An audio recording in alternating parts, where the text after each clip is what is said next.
জীবন সঙ্গী সে পেয়ে যায় তার জন্য দিন মানতে সহজ। যার স্ত্রী দিন মানে না তার ওই স্বামীর দিন মানতে কঠিন। ঠিক তদ্রুপ আমাদের সন্তানদের জন্য উত্তম একটা মা খুঁজতে হবে। এটা আপনার আমার দায়িত্ব যে আমার সন্তানের জন্য আমি কে দিচ্ছি। সন্তানের এক নম্বর হক হচ্ছে সন্তানের জন্য উত্তম একটা মা দেওয়া, সন্তানের মা একটা নেককার মা দেওয়া। আর যারা বাবারা আছেন আপনার যুবক ছেলেকে বিবাহ করাবে তার জন্য উত্তম একটা জীবন সঙ্গী খুঁজুন। শুধু সুন্দর চামড়া দেখলে হবে না, দিনদারকে দেখতে হবে। এই সম্পর্কে রাসূল সাল্লাল্লাহু আলাইহি ওয়াসাল্লাম বলছেন, আন আবি হুরায়রা রাদিয়াল্লাহু তাআলা আনহু قال, আবু হুরায়রা রাদিয়াল্লাহু তাআলা আনহু থেকে বর্ণিত, তিনি বলেন, قال রাসূলুল্লাহ সাল্লাল্লাহু আলাইহি ওয়াসাল্লাম, রাসূল সাল্লাল্লাহু আলাইহি ওয়াসাল্লাম বলছেন, তুনকাহুল মারআতু লিআরবাইন, সাধারণত কোন একটা মেয়েকে তোমরা বিবাহ করো চারটি জিনিস দেখে। চারটি জিনিস দেখে কোন একটা মেয়েকে বিবাহ করা হয়।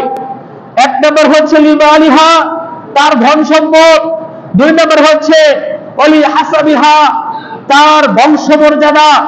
তিন নম্বর হচ্ছে ওয়া জামালিহা, তার সৌন্দর্য।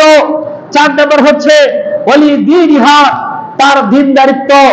এরপর রাসূল সাল্লাল্লাহু আলাইহি ওয়াসাল্লাম বলছেন, ফাযফার বিযাতিদ দ্বীন, সুতরাং ওই তিনটা যদি না পাও ছেড়ে দাও, দিন যদি পেয়ে যাও তাহলে দিনদারিত্বকে প্রাধান্য দাও, দিনদারিকে তোমরা বিবাহ করো।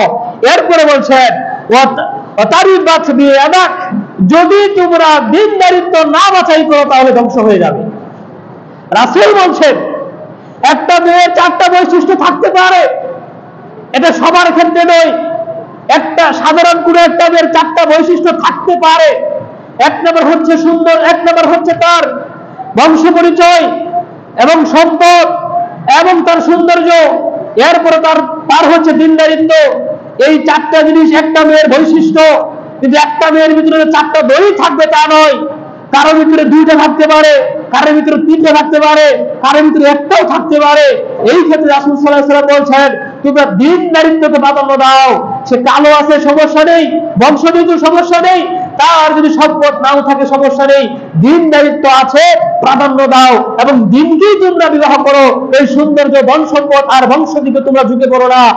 যদি ওদিকে তোমরা ঝুঁকে পড়ো, দিনকে তোমরা ছেড়ে দাও, তাহলে ধ্বংস হয়ে যাবে। এটা রাসূল বলেছেন।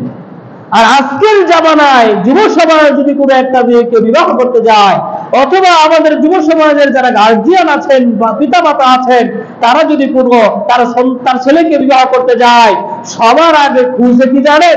সবার আগে খুঁজে যে মেয়েটা সুন্দর আছে কিনা, চামড়া ঠিক আছে কিনা। চামড়া ঠিক হওয়ার পরে দেখে তার ধন সম্পদ কেমন আছে।